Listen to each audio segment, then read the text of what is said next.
Welcome to the Ty Beal Show, where we discuss food, science, and life. I'm Ty Beal, a scientist at the Global Alliance for Improved Nutrition, or GAIN. My guest today is Kresser, a former functional medicine practitioner and New York Times bestselling author. In our conversation, we explore how functional medicine takes a systems-based approach to health, focusing on root causes rather than symptom management. We discuss practical strategies for preventing chronic disease, the role of personalized medicine, and how practitioners can work collaboratively with patients to achieve lasting health outcomes. A quick note before we start. This podcast is separate from my role at GAIN. All right, let's jump in.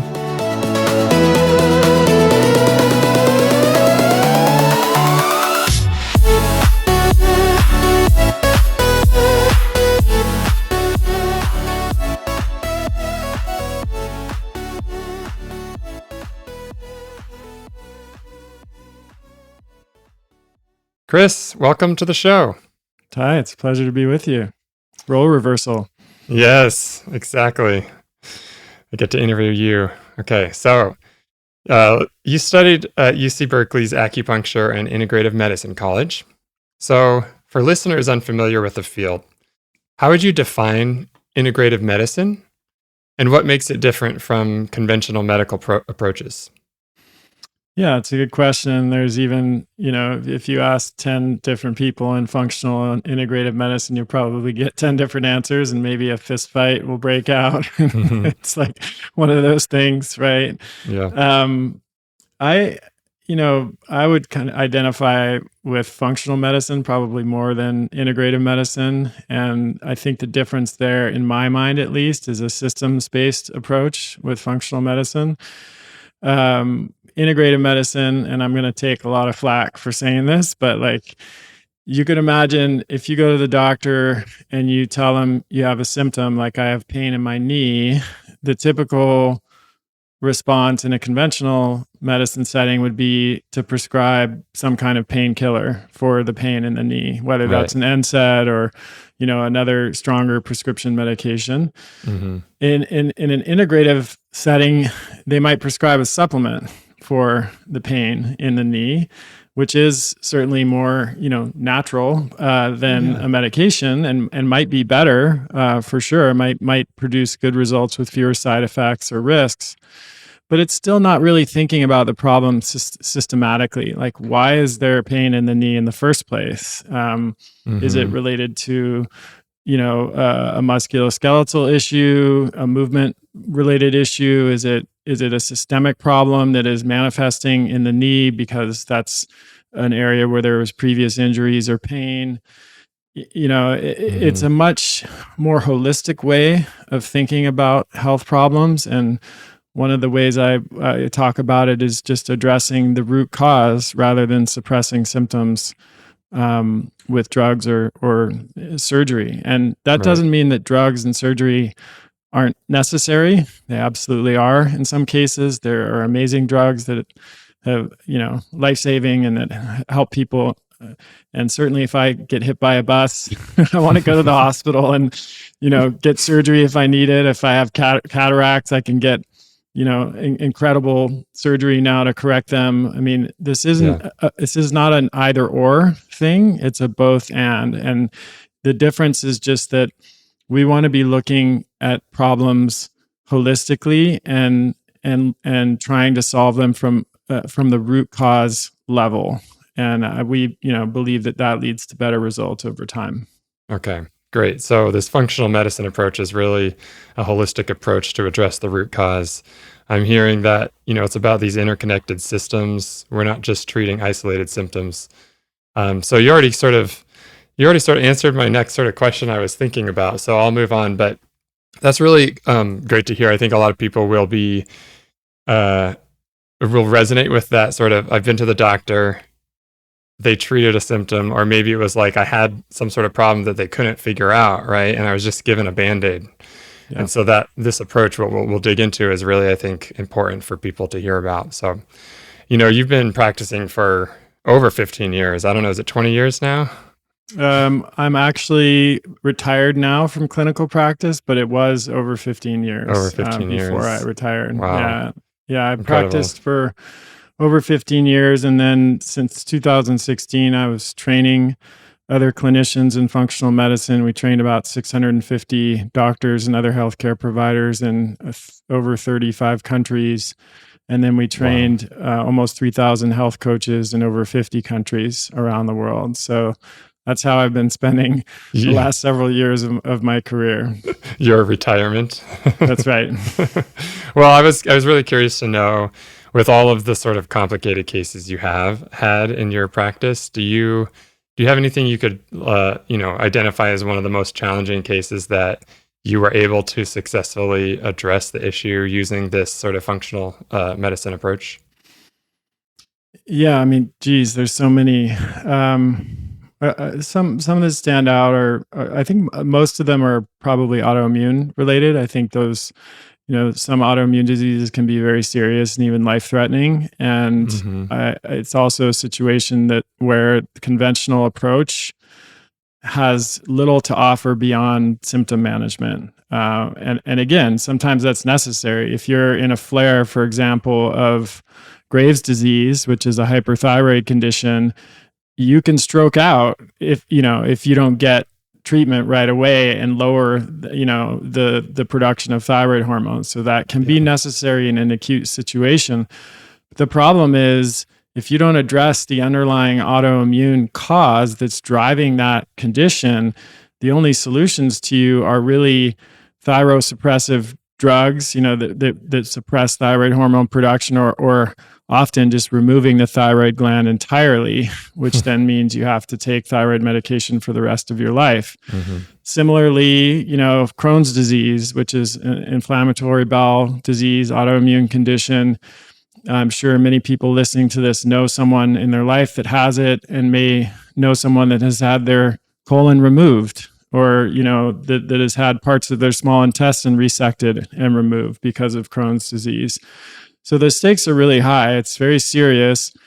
And usually the treatment in conventional medicine is immunosuppressive drugs. The immune system is overactive. So Hmm. we'll just globally suppress that overreactivity and bring it back down to, a more normal level.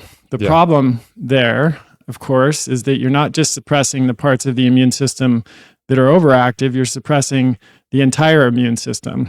So people who are taking these drugs, a lot of these drugs have black box warnings for infection, serious infections, because you're suppressing your ability to fight off an infection when you're taking these drugs. That's scary. Yeah. It's very scary. And so, it's one of these things where you're solving one problem and causing another or several others. And that is, unfortunately, a common situation in allopathic medicine. Right. So in functional medicine, what we do is, again, we start off with a question: why? Why is the immune system overactive? Why is it dysregulated? And it turns out there can be many reasons, many answers to that question. There is often a genetic predisposition in autoimmunity, but that's not enough to explain the symptoms, because there's a saying: genes load the gun and environment pulls the trigger, right? Yeah. So we've had the same genes for tens of thousands of years. There hasn't been massive amount of changes in our underlying genetics during that period of time, but the epigenome has changed, which is due to the modern environment that we live in. And so we start looking at environmental triggers very often, and almost always in every case of autoimmune disease that I've seen. There is some kind of GI dysfunction. That could be intestinal permeability, which is known as leaky gut in layperson's terms. And what happens is, large proteins that should stay in the gut or be broken down into smaller peptides get into the bloodstream. And that, because the gut is more permeable than it should be, or inappropriately permeable, I should say. Mm. And that triggers a systemic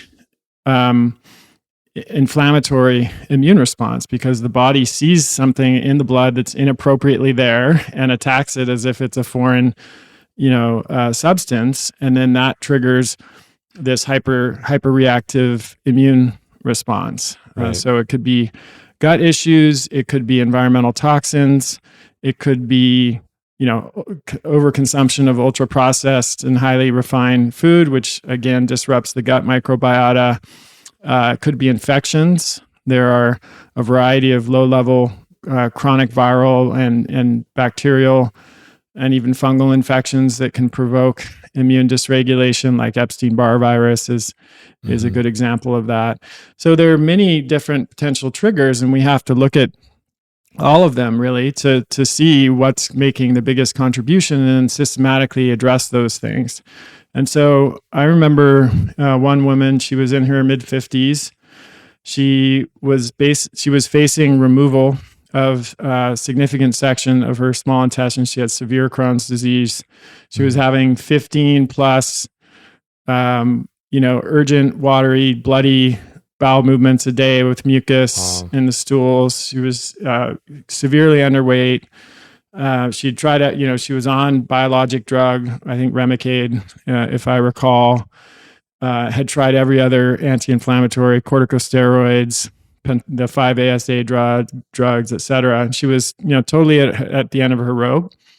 And she didn't have much, she came to see me, but didn't really think that there was much hope, of anything changing. And within a week, she was down to maybe 4 to 6 bowel movements a day. She was her pain levels had decreased dramatically.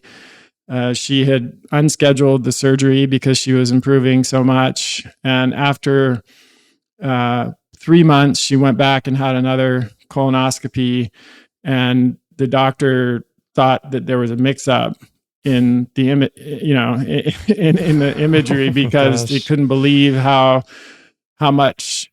dramatically the tissue had changed and remodeled in that period of time. Wow. So that stands out as I just distinctly remember her and her story, but there are many others like that under the umbrella of autoimmunity. Yeah. So what is it that you did? Can you walk us through this example of how did you diagnose this? How did you know what to test for? And then how did you treat it? It was very intensive in her case, obviously, because of what was going on.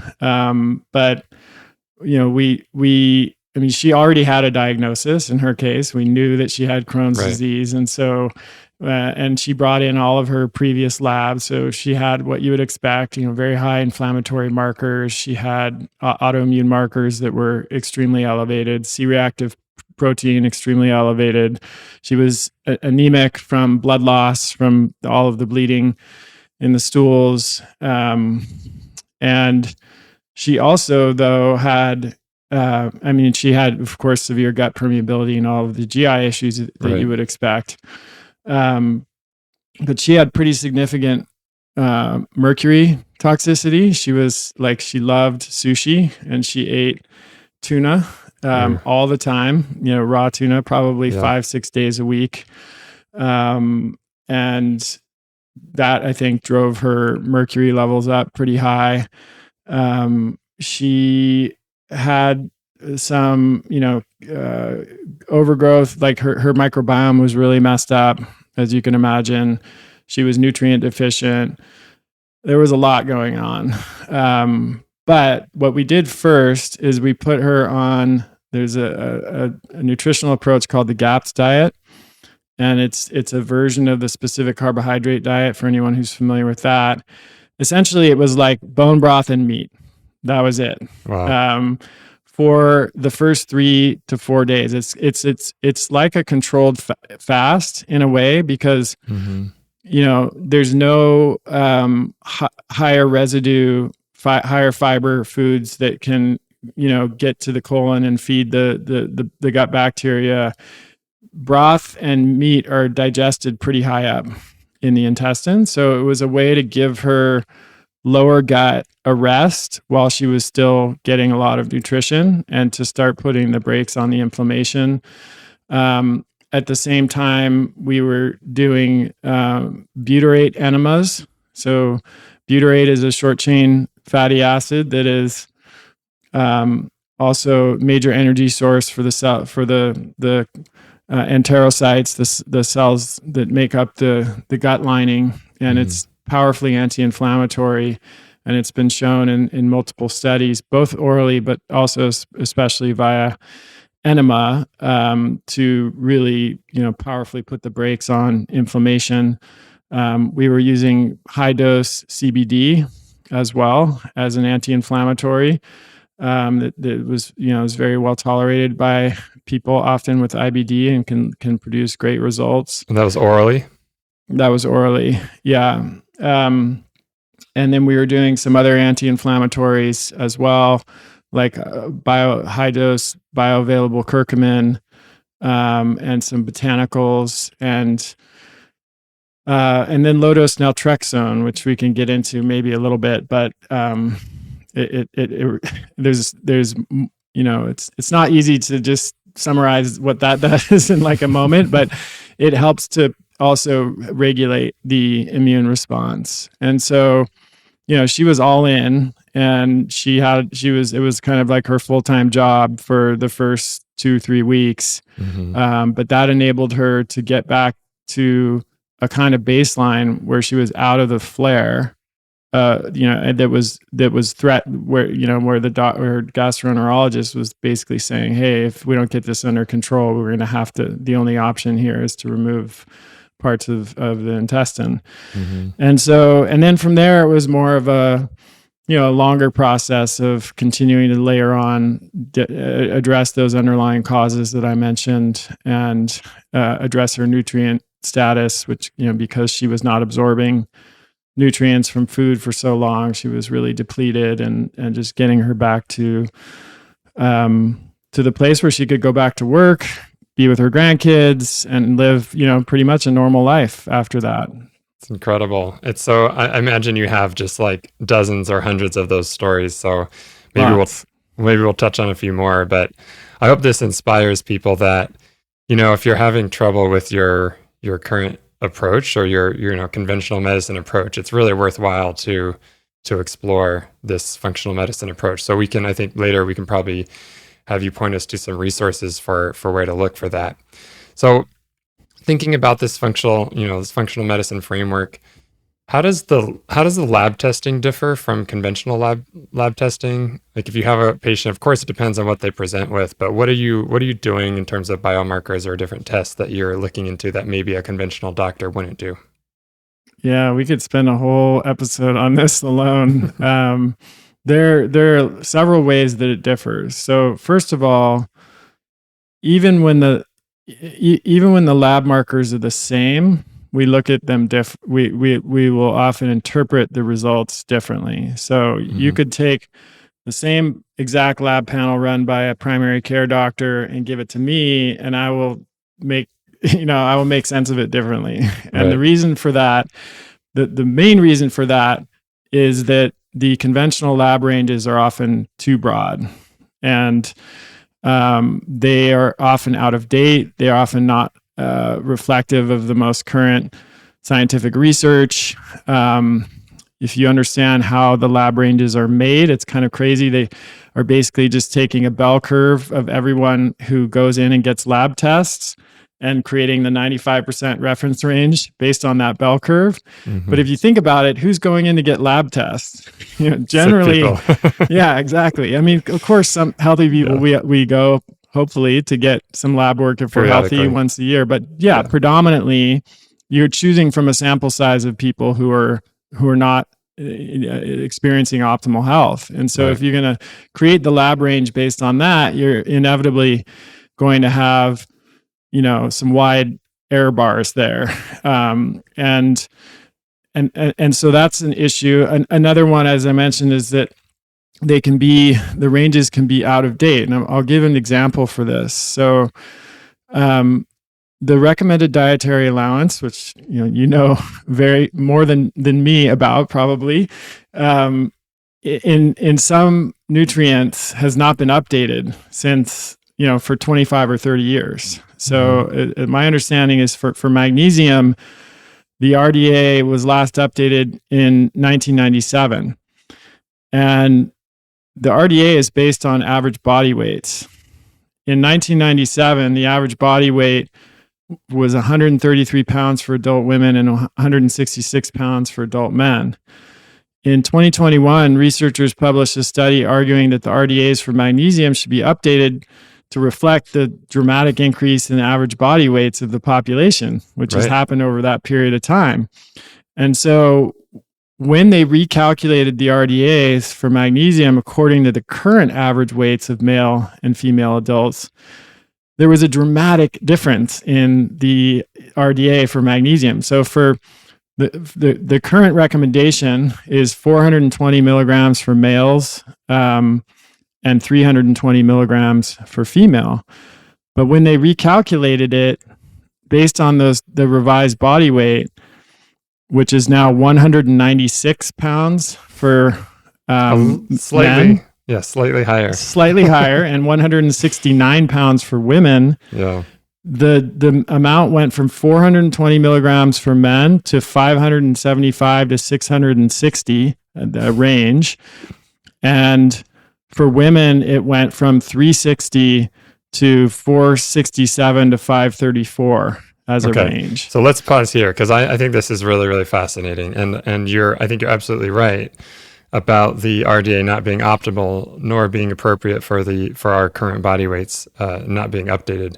There's also the issue that even with the current RDA, when you assess based on what's called the estimated average requirement, 46% of the population in the U.S. doesn't consume enough magnesium, right? So we're a long ways off there. I mean, we could go into the other nutrients, potassium's like almost 100%, choline, but vitamin E, vitamin K, all of that. So even with the inadequate RDA, we're almost half of people are still not there, right? And then if you increased it, it would be, I think in the case of magnesium, we'd be probably close to 100% like potassium if we use that updated RDA. Yeah. Wow. So that's a major difference in terms of, because I would get a lab result and it will say normal in the reference range, but I'm looking at the actual number and I'm cross-referencing that with what I know to be the optimal range from the current scientific literature. Mm-hmm. And, it's different for every nutrient. There's a story to tell, just like magnesium. And so I have my own template for interpreting lab results with the functional optimal ranges. And I'll explain to people, hey, even though you went to the doctor and your B12 level was 300 and it's marked as normal, did you know that at a level of 300, you can experience neurological damage? And did you know that there are 4 stages of B12 deficiency, and serum B12 only drops in the 4th and final stage? The earlier stages are only detectable with other markers like holotranscobalamin and homocysteine and methylmalonic acid. There's a whole we're finding out way too late in the process, right? Way too late in the process. Right. So, and then the last difference in terms of the blood work and how we look at it is oftentimes in the conventional world, they'll be looking at just isolated markers. We try to look at the patterns. So it's like, okay, you've got these markers that are elevated here and these markers that are elevated over here. They might seem to be unrelated, but actually here's how they could be related. And that's really, again, when you look at the body more holistically and more from a systems perspective, you think that way, and then it can lead you to uncovering a root cause that is leading to this issue and this issue, instead of trying to, say, okay, I'm going to send you to this specialist to treat this issue. I'm going to send you to this other specialist to treat this issue, when really it's the same core problem that could be addressed, and you could resolve both of those issues at the same time. Right. Wow. Okay. Well, I know we could probably go on all of this, the nutrient deficiencies and biomarkers. Maybe just to sort of wrap up that sort of discussion with one general question of what deficiencies in terms of micronutrients did you see the most often in your practice? Yeah, I mean, like you said, I think potassium is really at the top of the list. Magnesium is very common. Vitamin D, choline, EPA and DHA, the long chain omega fats, iron, zinc, B12.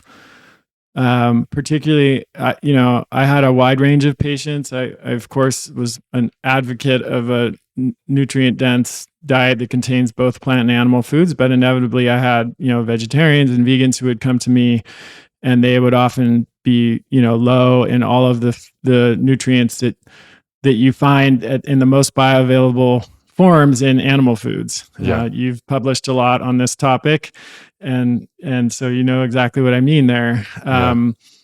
So I would say those were the biggest ones. But to be fair, there are even omnivores who are eating a mixed diet can be low in these nutrients if they have compromised digestive system, for example, where they're just not absorbing nutrients that well, or there's an autoimmune condition called pernicious anemia where you don't absorb B12 because your body's attacking the parietal cells that produce intrinsic factor, which is required to absorb B12.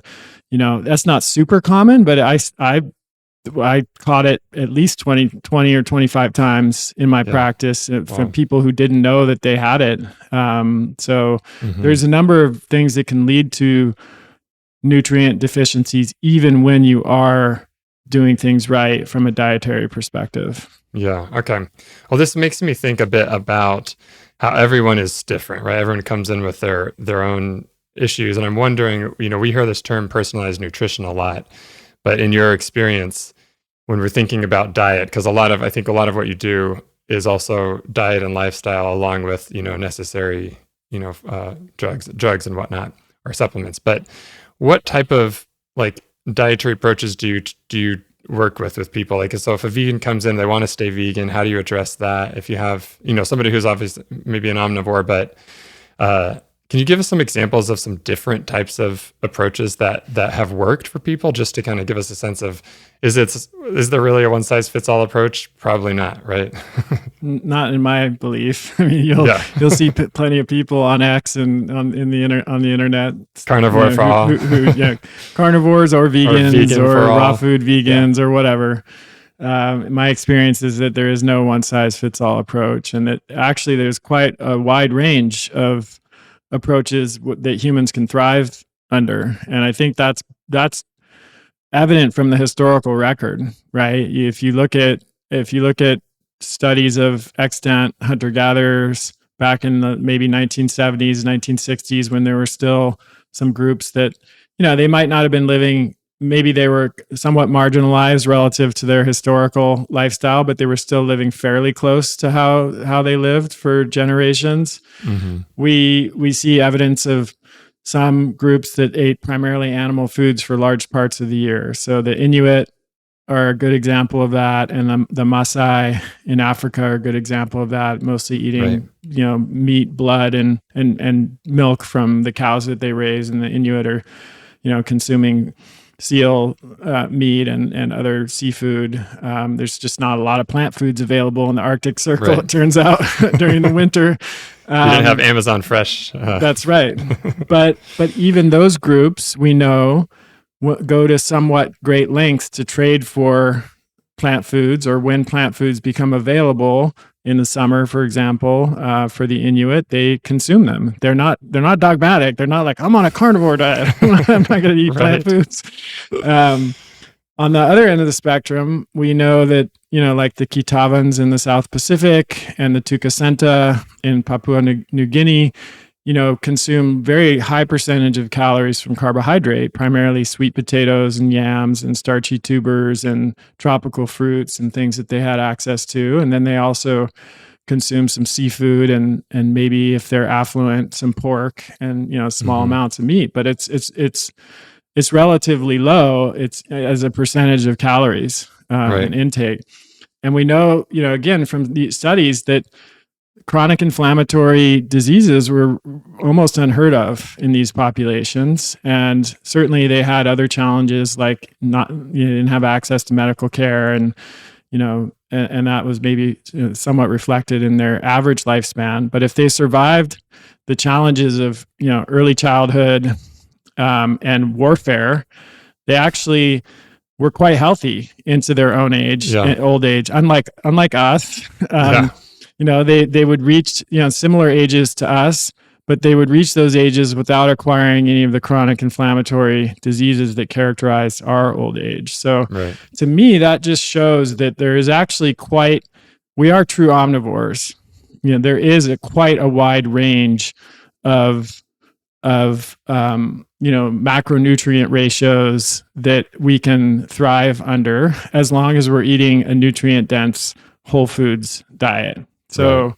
that always kind of informed my approach as a clinician. Even though, again, like I said, I wrote a book about the paleo diet, or it was, I would say, paleo adjacent, paleo template, which I'll come back to in a second. Yeah. I was never dogmatic about that. I myself was a raw food vegan for some period of time in my early 20s, which was a total disaster. We've all been there, or maybe not all of us, but I've been there for three months, maybe. I have many friends. I've been a practitioner of Zen for many, many years. And obviously in the Buddhist community, there are lots and lots of vegetarians. I have lots of friends who are vegetarians. I have no, psychological baggage or hang up about that. I really think people should be free to choose, the way that they want to eat. And I always treated my patients with respect, for whatever their choices were.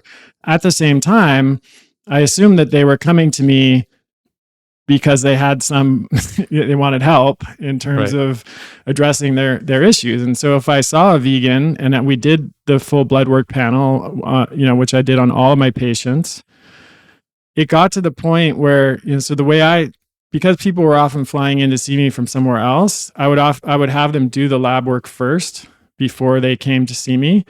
And so I would see their labs before I met them or heard anything about their complaints or their condition. And it got to the point where I could tell that someone was a vegan from their lab work, typically. So there was essentially a distinct fingerprint of vegan lab work, which included what I mentioned earlier, like, often low iron, low zinc, low B12, low EPA and DHA, often low vitamin D, just low in a lot of the essential nutrients that are highly bioavailable in animal foods and harder to get from plant foods. Yeah. But if they came in, my first question would often be, there's no judgment here.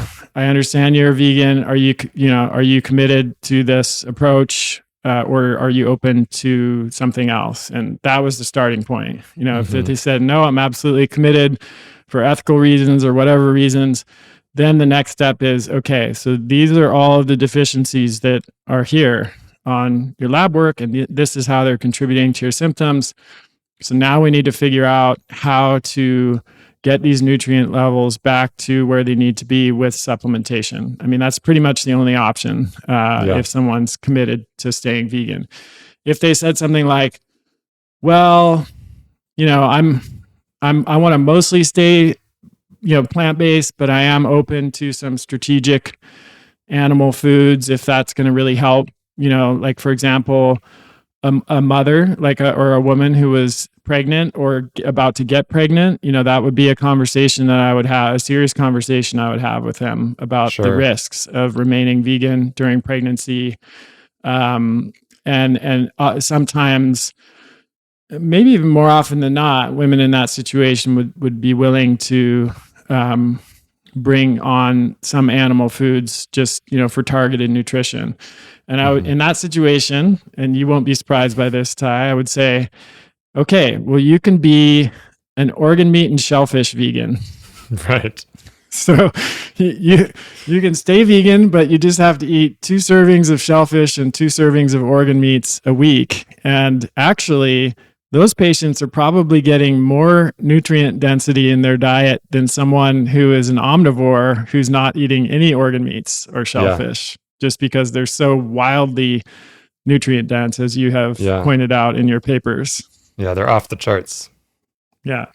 So it would be like that. It would be like, okay, can you do just these small amounts of strategic, foods to get nutrients that are really difficult to get everywhere else, or are difficult to supplement with? So, for example, calcium is crucial, especially for moms and, developing babies. But it's the supplementing with most forms of calcium is problematic, because when we eat calcium in the diet, we absorb it slowly over time.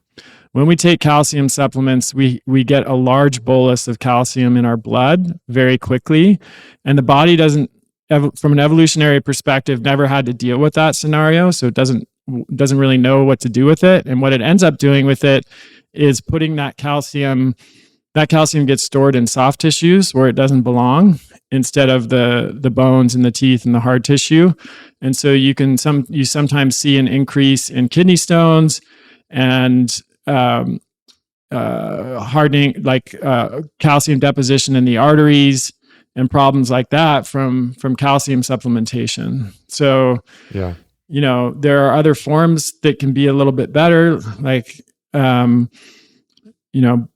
supplementing with bone meal, for example, is a good way to supplement with calcium, but that is absolutely not vegan. So again, I would say, okay, are you open to maybe taking a supplement that has bone meal in it, so that your baby can get the calcium that it needs? And so, that would be sort of the conversation. On the other end of the spectrum, if it's just somebody who's not vegan, not vegetarian, and they're just looking for like a general starting place for diet, and they're dealing with some kind of significant health issue, I would typically start them on a fairly strict paleo diet for like 30 days. And it was more of like an elimination diet, or a reset. I called it the paleo reset. So it was like, let's see where you're at if you're just eating the foods that humans have consumed for thousands of generations, and see where things settle. If we get lucky, maybe a lot of your symptoms will just kind of melt away. And then the ones that remain, it will be easier to go after those, because we'll have a better sense of, that there's some other non-dietary cause of those symptoms, and we need to look a little bit deeper.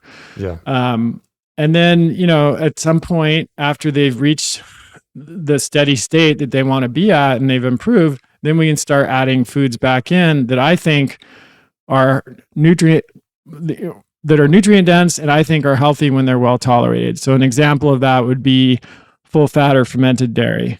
So kefir, or yogurt, or hard cheeses, or even raw full fat milk for people who can tolerate that.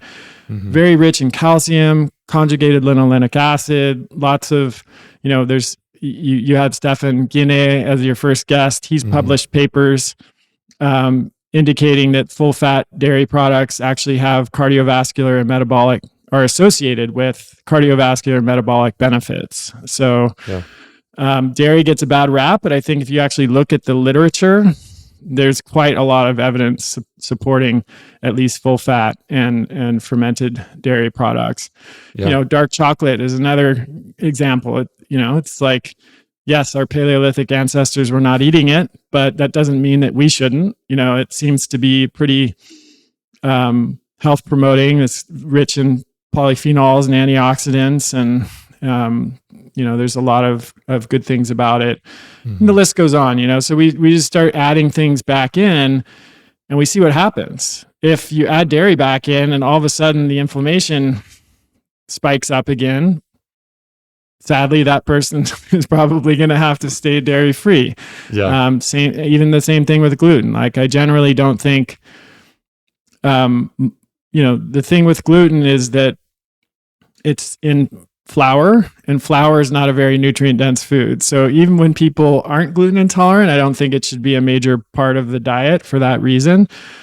But I also completely disagree with the hysteria around gluten and the idea that like everyone is gluten intolerant and everyone needs to be gluten free. I don't think there's any evidence to support that.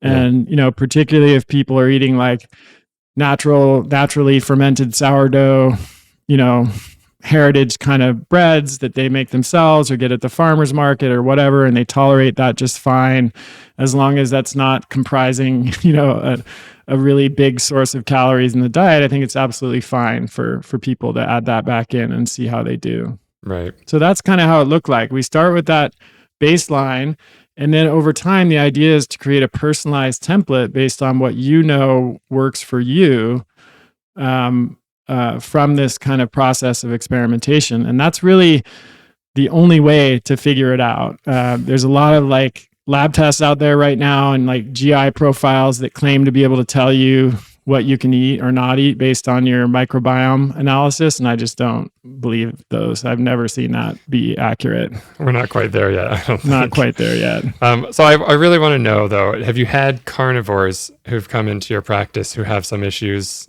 or nutrient deficiencies? What's your experience with that? Yeah. So I would say the carnivore trend really was picking up steam right as I was kind of winding down with my clinical practice. So I didn't have enough of a historical, record to really comment on this in an informed way. I definitely did have some people who'd been on carnivore and were struggling, and were dealing with some nutrient deficiencies. But I think especially in the early days of carnivore, it was like just eat ribeyes all day long, and there was not as much attention to like importance of organ meats and other complementary nutrients. I feel like now carnivore has expanded to be more tolerant of like fruit, which of course contains vitamin C and is yeah, exactly. Yeah. Is recognizing some of the, then you're eating chicken liver, which is a phenomenal source of folate, which you're not going to get from just eating ribeyes. Yeah. So I feel like that world has shifted in that direction. I mean, there are still carnivore influencers who are just eating steak all day long, but I think, I'm curious what your take is, but from what I've seen, it seems to be shifting more in that direction of, honey and fruit and some other foods in addition to just meat.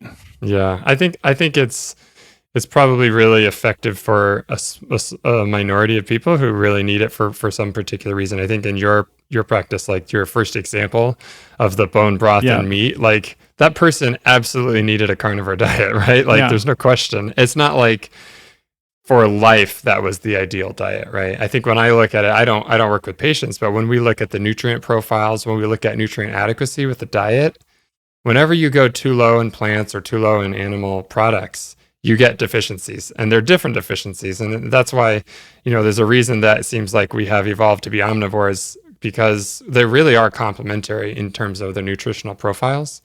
I want to know, when we're talking a lot about these patients who, you probably saw a lot of patients who were really struggling with something, right? Because maybe they had an autoimmune disease that could not be addressed, or maybe they spent a lot of time with doctors. What about sort of the average person who may not have that same background or challenge? When you've talked about this 80-20 principle, right? Like somebody who has a severe autoimmune disease needs to go be strict or whatnot. Can you tell us what, for the rest of us, or at least for people who aren't in that period where they really need to be strict, what is the 80-20 principle, and how do you see that play out in people? Yeah, so that a lot of people are familiar with the 80-20 rule in general and other domains, which is just the idea that 80%. It can be used in different ways. The way I talk about it in diet is like, if you do 80% of the effort, you're going to get almost all of the results that you need from that level of effort. And the incremental gain that when you go from 80 to 100% has to be carefully weighed against the social consequences and impacts of that additional effort. So for example, if you're just going to be like militant, well, then you are never going out to eat at a restaurant. And what are the consequences of never going out to eat? Well, it could be that you turn down lots of different social invitations, from friends or family members, and you don't get to spend that time with them. Could be that you experience a lot of stress because you're starving. You could stop and get something from a restaurant, but you're not going to do it because you have this, militant And it could be that stress that comes from that, from holding on so tightly to that goal, and the stress that comes from being isolated and not, sharing meals with other human beings, which is something that human beings have done since before we were human beings. Yeah.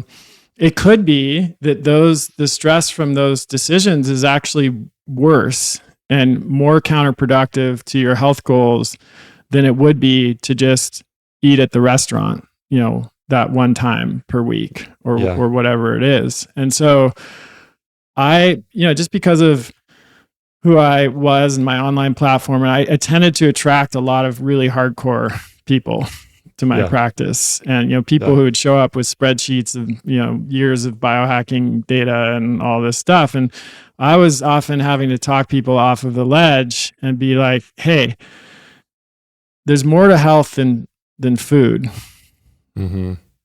And even there's more to life than health. Like, that's a whole nother conversation, but it's much more holistic perspective, right? Yeah, exactly. Like you will, if you, and this can show up in I'll tell a story about this. Some people, if who've followed my work for any length of time might have heard this story, because I've told it a few times on the podcast. But I was before I went back to study functional medicine, I was kind of exploring that as a career. And at this point, I was pretty sick myself and dealing with my own health challenges.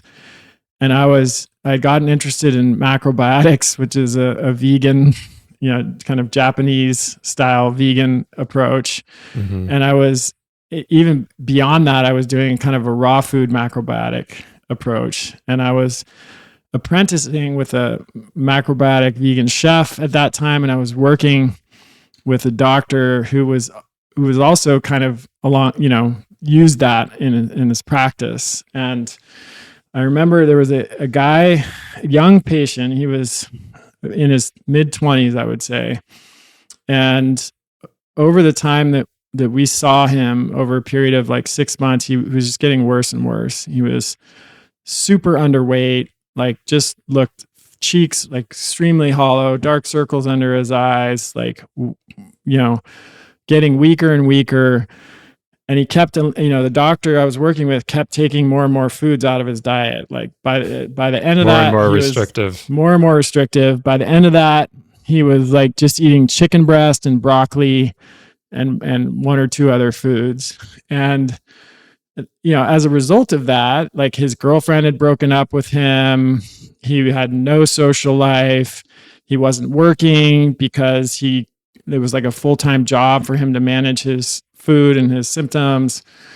So he disappears. Like, we don't see him for a long time, maybe 6 to 9 months. He comes back, walks into the room, and I hardly even recognized him. He had gained like 30 pounds, color back in his face, no dark circles, totally different affect and energy. And the doctor was like, wow, like, what did you do? Like, how did you get back? Was it did you do like he was explaining like more and more extreme diets. Like, was it completely raw? Was it this? Was it that? And the guy goes, no, it was the beer and pizza diet. He basically got to the point where he was like, I don't care. Like, I'm going to die. Like, I feel like I'm going to die. Life's not worth living anymore. And so I'm just going to eat whatever the heck I want and have fun with my friends until I die, basically. And so he started just going out with his friends and eating out, drinking beer, whatever. And within, some period of time, he had really recovered a lot of his health. And so that's an extreme example. And I'm not suggesting that that's the path to health for most people, but it does illustrate the power of and the value of social connection, mm-hmm. and the impact that stress around food choices can have. And I think it's really poorly understood. And I think orthorexia, which is now in the DSM, and for people who are not familiar with that, it means basically an unhealthy relationship with food and food restriction, mm-hmm. restricted diets, etc. I think it's real. And I think it exists on a spectrum, right? It's like you can Right. have orthorexia, which is like full on pathology, DSM, but you can have degrees of it too, where it's just gotten to a point where it's not serving you and it's actually causing more problems than it's solving. Yeah, that's so fascinating. I actually remember hearing that story on your podcast years ago, and I've shared it with a lot of people because in my world too, we're so obsessed about the perfect diet, the perfect exercise routine, the perfect whatever, and I think we can just lose sight of what matters. And mental health, relationships, social connections, those are all connected. And I think even if you were to think about health holistically, for some people and in the right context, that beer and pizza is the best thing they should be having, right? I think that's what you're saying. And for most people, obviously long term, you want to have a relatively healthy diet. But this 80-20 rule is really just saying, unless you have a really severe health condition, it's okay to do sort of 80% of the time, try to eat well. I mean, I would not be happy if I never had treats, right? If I never got to have stuff that I look forward to, that wouldn't be, that wouldn't be a way I wanted to live. And so I think it's more just about how do you figure out what works for you, being healthy, having nourishing foods most of the time, and then having desserts, having, going out to eat, all that stuff. So that's right. And for anyone who doubts, like this is not just sort of like woo-woo stuff we're talking about here. There are real biochemical things happening. Like when you, for example, let's say you consume a food that you loved in your childhood and it has great associations, that the body stores those associations, and you get a massive endorphin release when you consume those foods. And endorphins, we know, powerfully impact our nervous system and our immune system. The gut is part of the nervous system. So how you digest and absorb and break down food is governed by the state of your nervous system, which explains why if you eat when you're really stressed out, you often will have a stomach ache after, or even throw up, or, we have all these sayings in our lexicon, like I have butterflies in my stomach and I have a gut feeling. So we recognize this connection, at least subconsciously, but a lot of people don't actually make the connection consciously that, like I'm going out, I'm connecting with people, that's leading to oxytocin and an endorphin release. That actually has a regulatory effect on my nervous system, my endocrine system, my immune system, and that's going to help me to digest and absorb this food, and it's going to contribute to my health overall. And then you can just flip that around, where if you're experiencing loneliness, social isolation, which we know is one of the biggest risk factors for early death.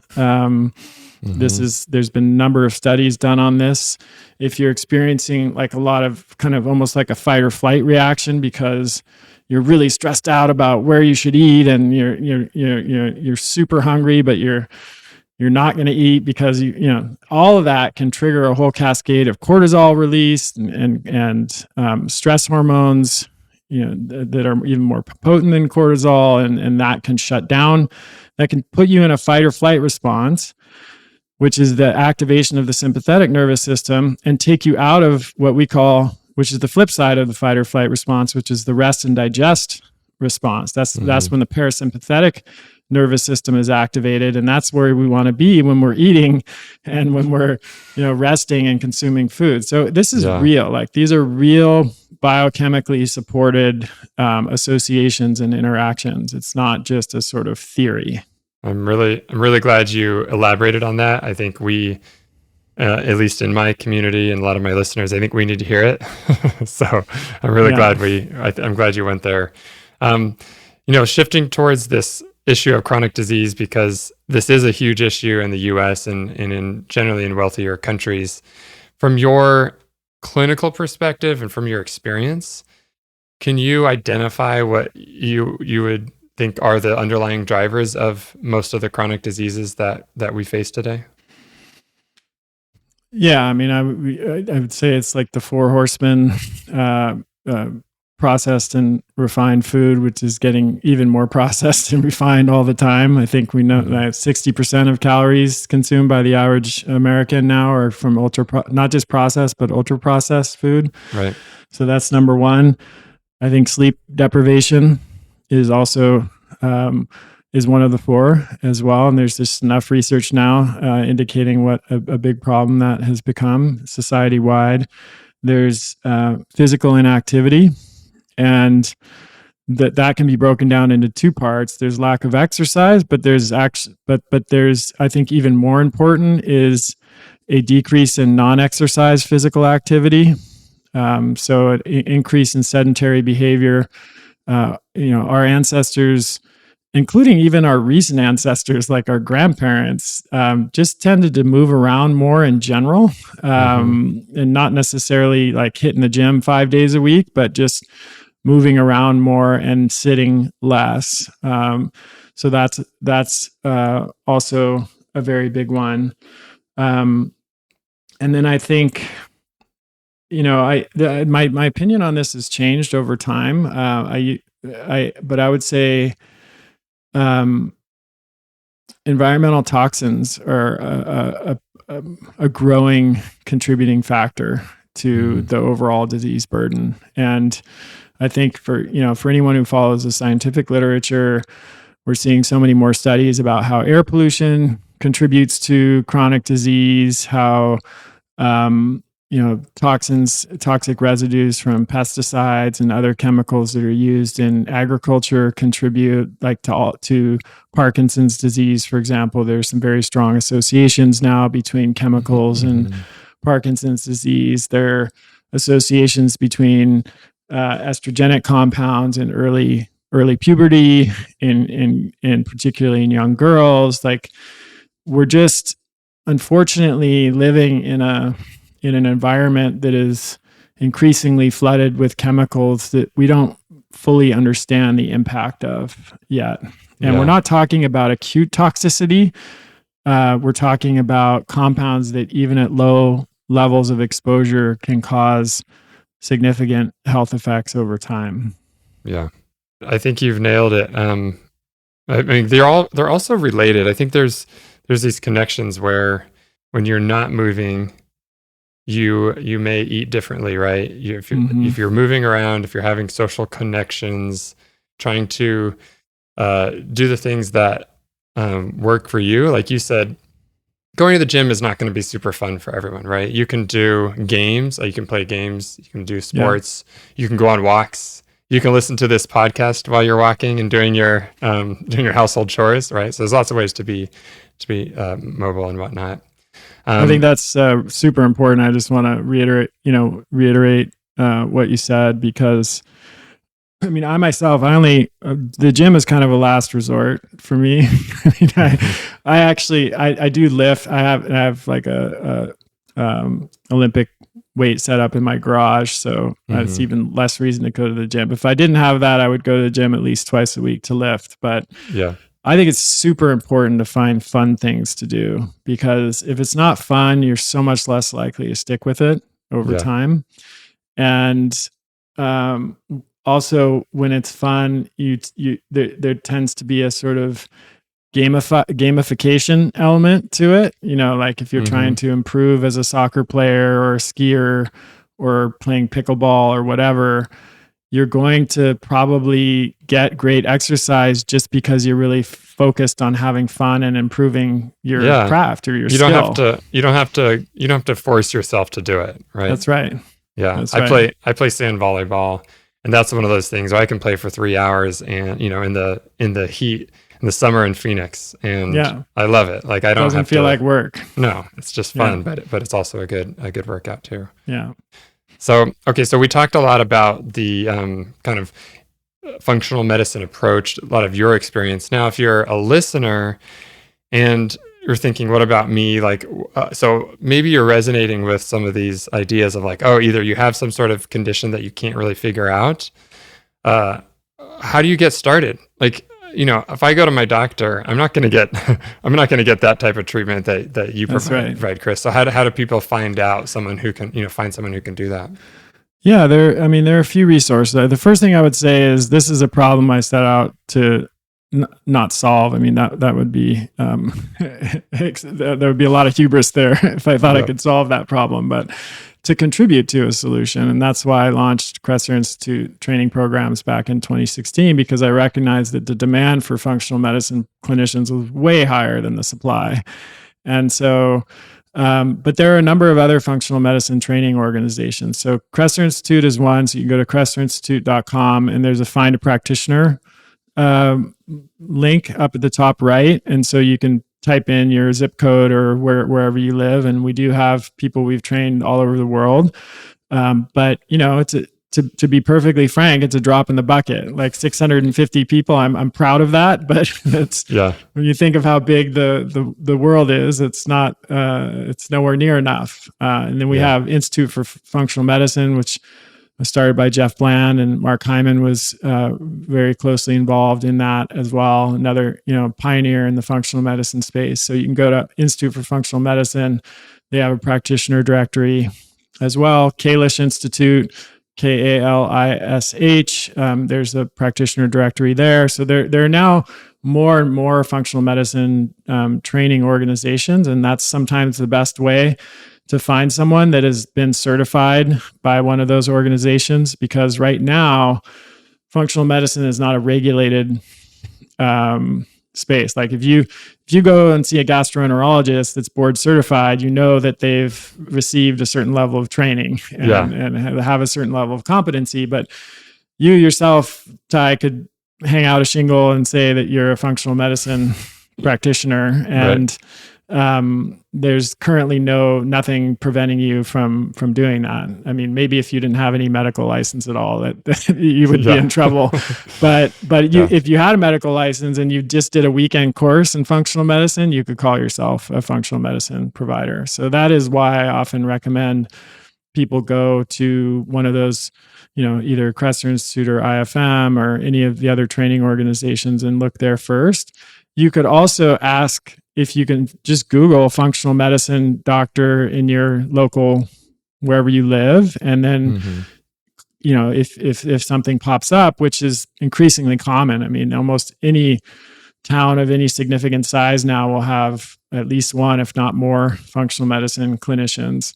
And then just ask them about their training, and if they give you a hard time about it, move on to the next person, because that should not be something that you're trying to hide, or, should be something that the clinician, the practitioner is perfectly happy to talk about. And then ask around for referrals, because it's now more common that people might have seen a functional medicine provider. Like when I was first getting started 20 years ago, I would be traveling somewhere and get in an Uber or a cab, and people would be like, "What do you do?" And I'd say functional medicine, and they'd be like, "What the heck is that? We've never heard of it." Then even 10 years ago, it started to change, and then 5 years ago, it'd be like, "Oh, my sister sees a functional medicine doctor, and I saw Mark Hyman on such and such show, and I listened to this podcast," and so it's definitely more common now. And so I think just networking and asking around can be really helpful to get a referral as well. Great. And I think I would assume that a good functional medicine practitioner will listen to you and take your viewpoint seriously, right? Like, I think that's one of the key things. Like, you don't want to be sort of dismissed or sort of made fun of, right? For having, if you bring in a research paper, you say, I'm hearing about this, right? Is that sort of true? Yeah. I mean, if you want that experience, you can stick with conventional medicine, because that's usually what happens, right? The eye rolls and look, there are plenty. I spent a long time training doctors. Almost every doctor I encountered their heart is in the right place, and they're doing what they think what they've been trained to do, and they really want to help people. So doctors are often as much victims of the system, if not more, than patients, because they, for example, if you work for an HMO, the time you spend with patients is regulated. Like you want to spend a half hour and talk to your patients about their diet, too bad. You've got a quota to meet. You've got a patient roster of 2,500 people. You're seeing, you're working for eight 8 hours a day, just seeing people every 10 minutes. And then you have to still go home and do all the charting and it's insane. Like, and how are you going to stay up on the latest research too, no right? way. It's never going to happen. There's no way. It's a system that's designed for failure, from the outset. And I feel tremendous empathy and compassion for most, doctors and other clinicians that are working in that system. So this is not like this is not an attack against, individual doctors. It's more of a critique of the system overall. Right. And so, in functional, the way I would set it up is initial appointments would often be anywhere from 75 to 90 minutes, because that's what it takes. If somebody's coming in with 10 plus years of medical history and health history and a serious complex chronic condition, I will have already looked at their labs before I even go in the room with them. So it's not. Chris, I bet that a big part of the healing process is the fact that you or others are listening to them for an hour and a half. Like I can just imagine, like, if you've been to doctors over and over again and they're either telling you, oh, well, that's in your head, or, you just need to take this pill or do whatever, and it's not working. I think it's probably such a relief just to show up and have somebody who's like, look, I want to hear what's going on. I'm going to listen to everything. I'm going to gather all the information I can. And I think that mental health support is probably like the first step in the healing process. Yeah. And there's actually been studies done on this, of course. Like, there's been really interesting studies. I wrote, when I was still in school, I did my a term project on the placebo effect, which I think is terribly inappropriately named. It's been made into a pejorative term by pharmaceutical companies because it represents, a situation where when their drug doesn't work, and so it's looked at negatively. I like what Ted Kaptchuk calls it. He's a researcher at Harvard that has spent, the last 20 years of his career studying it. He calls it the meaning effect. Which is, I think, a better way to think about it. It's like the meaning that we give to things influences the impact that they have on us. And so there's been some phenomenal studies. Like they took a group of patients and split them in two, and for one group it was the same doctor. The doctor was instructed to come in and be very, very sort of short with the patient, just sort of necessary information, not be warm or engaging or caring, and just kind of, sit there looking at the clipboard, take some info and leave the room. And then the second group, he was, much more engaged and connecting with the patients, listening to them. And these were all people with knee pain and that were like going to have the same surgical procedure, were scheduled for the same surgical procedure. And sure enough, the patients that the doctor had that warm, empathetic manner with, like many of them, a lot of them, got better. Some of them didn't even have to go forward and have the surgery. And so, there's a lot of research behind this. And then I think it's just, it's a more collaborative approach. Like, obviously, there are things that we know as clinicians and that training that we've received that a layperson doesn't have, and a patient is coming to us because they're seeking out our expertise. But that doesn't mean that they see us as the authority on their, every aspect of their health and well-being, and that they don't have a lot of wisdom and experience and knowledge about what works for them, what doesn't work for them, what, things they've tried already that have failed or been successful. Like, I learned so much from my patients over the time that I was in practice, because people would bring me, hey, have you seen this study? Hey, I tried this thing and it really worked. Really? I've never heard of that thing. That's incredible. I want to learn all about that so I can use it with my other patients. It's like, there's just like I think a level of curiosity and humility that you have to have as a clinician to be successful. If you think you already have all the answers, you're really just not going to be able to help your patients in the way that you could. Wow. Yeah, that's really powerful, Chris. I know you helped a lot of people. I hope that this sort of message to listeners will help too. I think it's inspiring to hear. There are practitioners out there who will listen, who have humility, who have curiosity, empathy, all of that. For me, Ty, like just I came to this from my own health journey. So medicine was not my first. If you had asked me, when I was 5 years old, what do you want to be when you grow up? And then I was like, I want to be this, that, the other. Like medicine was not even on my list. Right? So I will say that, I think a lot of the practitioners I've met that are able to have that kind of relationship with their patients are people that have had some kind of health challenge themselves, because they've been on the other side of it.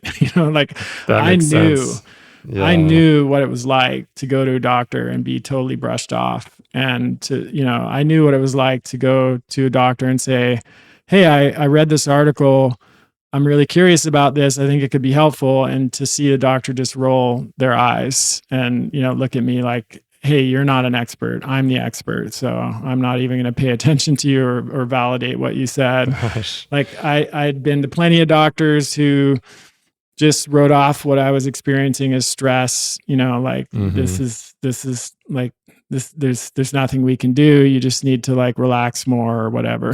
So like I'd been through all of those experiences. And so I was acutely aware of the kind of clinician that I wanted to be. Because I had been through that myself. And I think, I would hope that even someone who hasn't been through something like that would still be able to embrace that same kind of values. But I will say again that our system kind of trains doctors to sit in that spot of being like, I'm the authority, I'm the expert, I have the white coat and the stethoscope, and therefore I don't really need to listen, to what you're saying. And the good news about AI, and there's a lot of good news about AI when it comes to medicine, but I think doctors are already having to adapt pretty quickly, because you can get incredible analysis of your situation with ChatGPT and Grok and some of these AI tools. They're not infallible, but guess what? Neither are doctors. Yeah.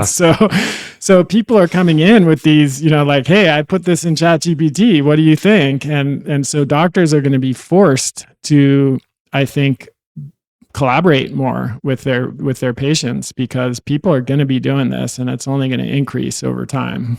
Yeah, absolutely. There's this episode of the show, St. Dennis, where the patient, is questioning everything about the doctor because he's on, ChatGPT, and the doctor's like, oh, whatever. And then secretly everything the patient said was right, but he couldn't admit it, So.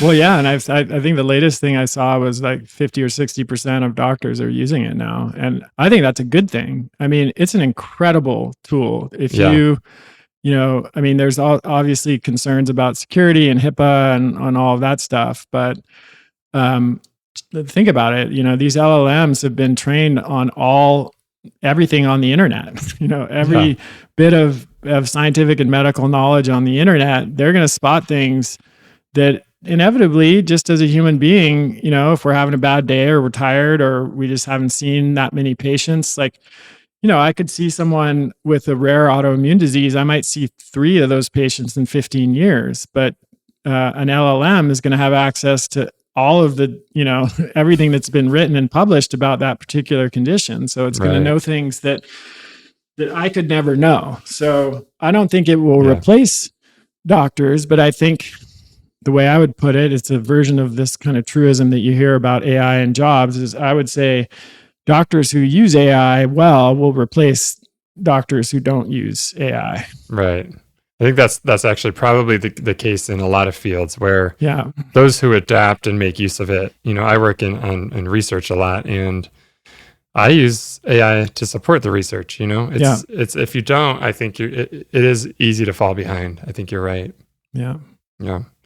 Well, thank you, Chris. I really appreciate you taking the time, and really look forward to having listeners hear this conversation. Yeah, Ty, thank you. I'm really grateful for all the phenomenal research you've done over the years, and It's been like a cornerstone of a lot of my work. And in fact, I'm giving a talk on nutrient deficiency at this sort of group that I'm in a couple of months. And of course, you'll it's got the screenshot of one of the figures from your paper about bioavailability and essential nutrients, where liver, you ranked all of the foods based on the number of calories you would have to eat to get that. I think it was at 1/3 of the 1/3 of the RDA intake. Yeah. It's such a powerful figure because you have liver there of 11 calories, and then you just see the bars go whoop out for everything else. Even other nutrient dense foods like muscle meat are nowhere even close to that. So that's always a powerful figure, and I'm constantly citing that study and other work you've done. So Awesome. I'm really, really glad you're out there doing this. I think it's important. Well, I appreciate you saying that. Thanks so much, Chris. Thank you.